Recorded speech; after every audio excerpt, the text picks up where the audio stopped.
عمران خان کون سے دو کام کریں تو ان کے لیے بہت کچھ بدل سکتا ہے؟ کیا عمران خان دونوں کام کر سکتے ہیں؟ ان کا سب سے اہم ہتھیار کون سا؟ انصار عباسی کا تجزیہ۔ انصار عباسی اپنے کالم میں تجزیہ پیش کرتے ہوئے لکھتے ہیں کہ عمران خان فی الحال صرف دو کام کریں تو ان کے اور ان کی پارٹی کے لیے بہت کچھ بدل سکتا ہے۔ پچھلے 1.5 سال کی سختیاں ختم ہو سکتی ہیں۔ ایک تو انہیں خاموشی اختیار کرنا پڑے گی، یا جب بولیں تو سوچ سمجھ کر بات کریں، نہ کہ غصے میں اور نہ ہی کسی کے اشتعال دلانے یا سرگوشی پر۔ دوسرا، خان صاحب کو اپنی پارٹی کے سوشل میڈیا، جسے وہ اپنا سب سے اہم ہتھیار سمجھتے ہیں، اس کو خطرناک پروپیگنڈا کرنے، جھوٹ بولنے، نفرت پھیلانے اور الزامات لگانے سے باز رکھنا پڑے گا۔ کیا خان صاحب یہ دونوں کام کر سکتے ہیں؟ مجھے اس کی کوئی زیادہ امید نہیں ہے، اور اسی وجہ سے خان صاحب اور تحریک انصاف کے لیے مشکلات کم ہوتی نظر نہیں آتی۔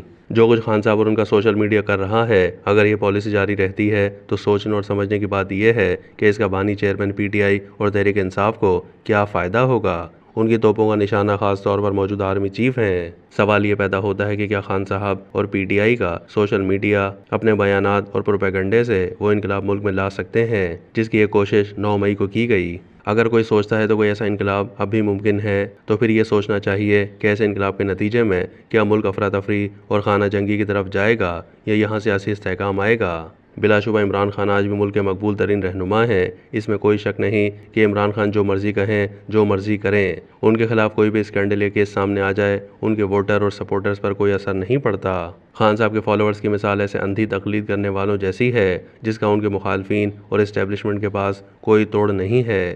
یہ بھی درست ہے کہ حکومت میں شامل نون لیگ، پیپلز پارٹی اور دوسری سیاسی جماعتیں تو کبھی نہیں چاہیں گی کہ تحریک انصاف اور اسٹیبلشمنٹ کے درمیان معاملات سلجھ جائیں، کیونکہ اگر ایسا ہوتا ہے تو موجودہ حکمرانوں کے اقتدار اور ان کی سیاست کو نقصان پہنچ سکتا ہے۔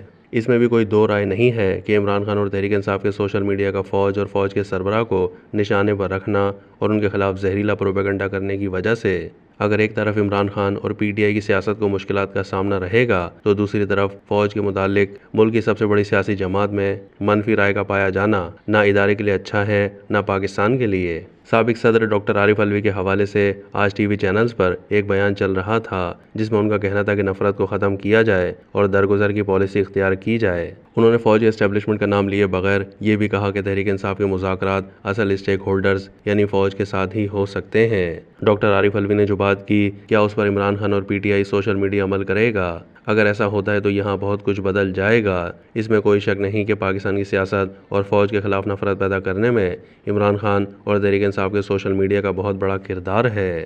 اب اگر اس نفرت کو ختم کرنا ہے تو اس سلسلے میں عمران خان اور P T I social media کو پہل کرنا پڑے گی۔ اگر وہ اپنا رویہ بدلیں اور فوج مخالف پروپیگنڈا ختم کریں، اپنے سیاسی مخالفین اور تحریک انصاف اور عمران خان کی رائے سے اختلاف کرنے والوں کے خلاف گالم گلوچ، جھوٹے الزامات اور بہتان تراشی سے گریز کریں، تو پھر نہ صرف سیاسی مخالفین کے درمیان مذاکرات کے راستے کھلیں گے بلکہ اسٹیبلشمنٹ پر اس بات کا دباؤ بڑھے گا کہ وہ بھی ایک قدم پیچھے ہٹتے ہوئے تحریک انصاف کے متعلق درگزر کی پالیسی اختیار کرے۔